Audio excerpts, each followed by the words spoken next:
கர்த்தருடைய பரிசுத்த நாமத்துக்கு ஸ்தோத்திரம் உண்டாவதாக. எப்படி இருக்கிறீங்க வாலிப பிள்ளைகளே? ஆண்டவர் இன்றைக்கு கொடுத்த தேவ வாக்கு என்ன தெரியுமா? ஏசையா 40 அதிகாரம் 5வது வசனம்.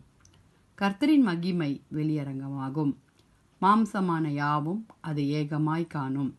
கர்த்தரின் வாக்கு அதை உரைத்தது என்று வனாந்தரத்திலே கூப்பிடுகிற சத்தம் உண்டாயிற்று. வனாந்தரத்திலே அப்படின்னா என்ன?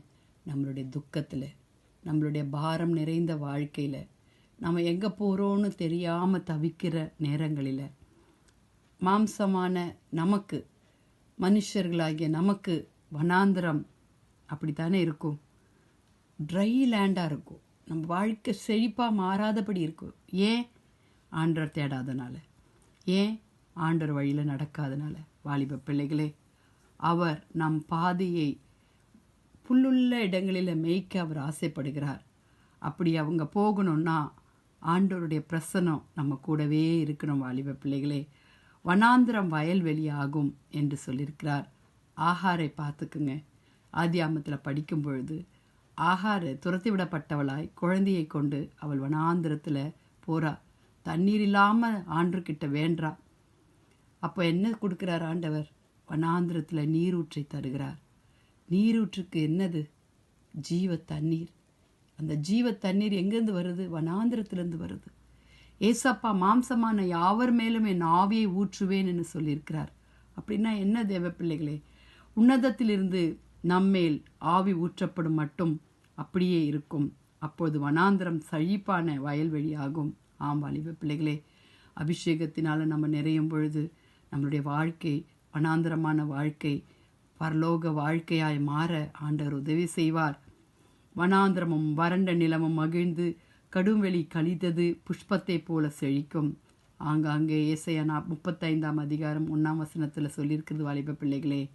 ஆம் வாலிப பிள்ளைகளே, வனாந்திரத்தில் கேதுரு மரங்களையும் சித்தி மரங்களையும் மிருத செடிகளையும் ஒலிவ மரங்களையும் நட்டு வனாந்திர வெளியில் வேததரு விருட்சங்களையும் பாய்மர விருட்சங்களையும் புனை மரங்களையும் உண்டு பண்ணுவேன் என்று கர்த்தர் சொல்லுகிறார்.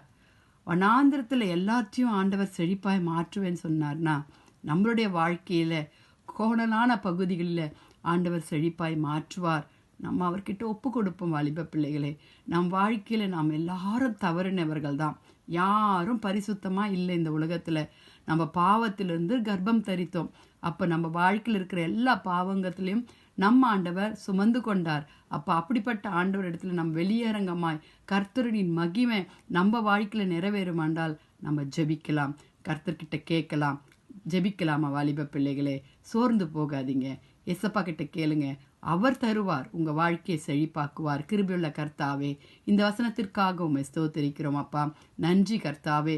ஆம் ஆண்டவரே, எங்கள் வாழ்க்கையில் இருக்கிற எல்லா விதமான குறுகலான பாதைகள் ஆண்டவரே, வனாந்தரமான பாதைகள் ஆண்டவரே, இருளான பாதைகளை வெளிச்சமாக்குங்கப்பா.